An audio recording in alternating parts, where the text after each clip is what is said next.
El verbo to ask, un verbo súper importante que tienes que aprender en inglés. Y te voy a explicar todo lo que necesitas en este vídeo. Afirmativo, negativo e interrogativo. Vamos a usar el verbo to ask para decir el verbo preguntar. Por ejemplo, yo pregunto al profesor. Aunque también tiene otros significados. Por ejemplo, lo podemos usar para decir el verbo pedir. Como por ejemplo, yo pido 2 cervezas. Y un tercer significado, aunque un poco menos utilizado, también lo podemos usar para decir el verbo invitar. Como por ejemplo, te invito para salir a cenar. En 30 segundos lo escuchamos, pero antes quiero decirte que el verbo to ask es un verbo regular. Y por tanto va a ser súper fácil de aprender y recordar. Lo único que tendremos que hacer es usar la misma palabra ask para todos los pronombres personales, yo, tú, nosotros, vosotros y ellos, y añadir una S al final de la palabra ask cuando utilicemos la tercera persona del singular. Y ahora, por supuesto, lo escuchamos.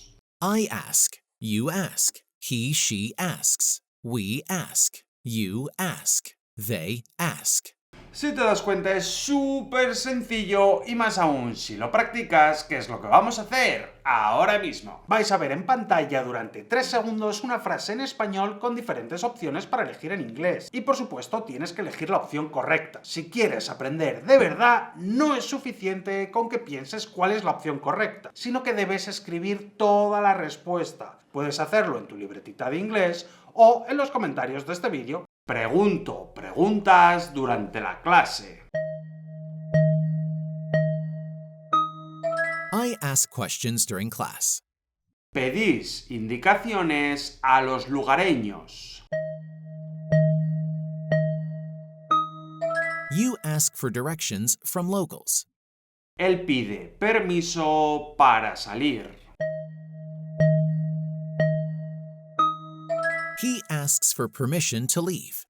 Antes de pasar con el negativo, si te gusta nuestra forma de explicar y quieres seguir aprendiendo y practicando con nosotros, te recomiendo que le eches un vistazo a nuestro curso avanzado. Decenas de personas ya están aprendiendo con Academia 195, link en la descripción. Como en todos los verbos regulares, para hacer el negativo vamos a utilizar el verbo auxiliar to do. Y recuerda que este verbo auxiliar no tiene ningún significado, solo lo utilizaremos para decir no. Y como siempre, pues lo tenemos que conjugar, usando don't para todos los pronombres personales, excepto la tercera persona del singular, y utilizando doesn't para la tercera persona del singular.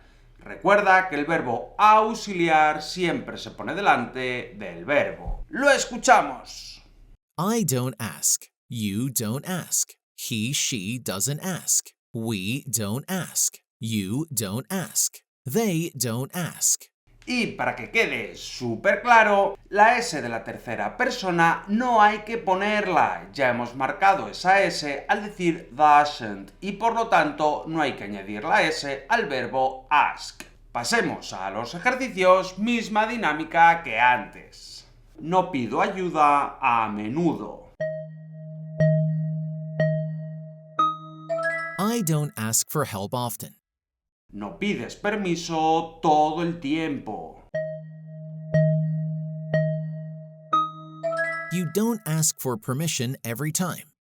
Él no les pide dinero a sus padres. He doesn't ask his parents for money. Si aún no estás seguro de querer adquirir el curso avanzado, no te preocupes, porque en la descripción también tendrás un curso gratuito. En cuanto al interrogativo, exactamente igual. Vamos a utilizar el verbo to do como verbo auxiliar. Y utilizaremos do o does dependiendo del pronombre personal. Recuerda que ponemos primero el verbo auxiliar, después el pronombre personal y por último el verbo principal, quedándonos do o does más el pronombre personal más el verbo ask. Y exactamente igual que pasaba con el negativo, si ya hemos utilizado does para la tercera persona, no tenemos que añadir una S al verbo principal. ¡Lo escuchamos!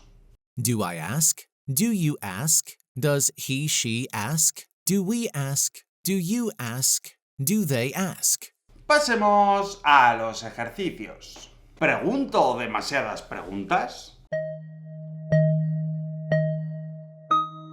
Do I ask too many questions? ¿Pides ayuda? Do you ask for help? ¿Te pregunta sobre tus planes?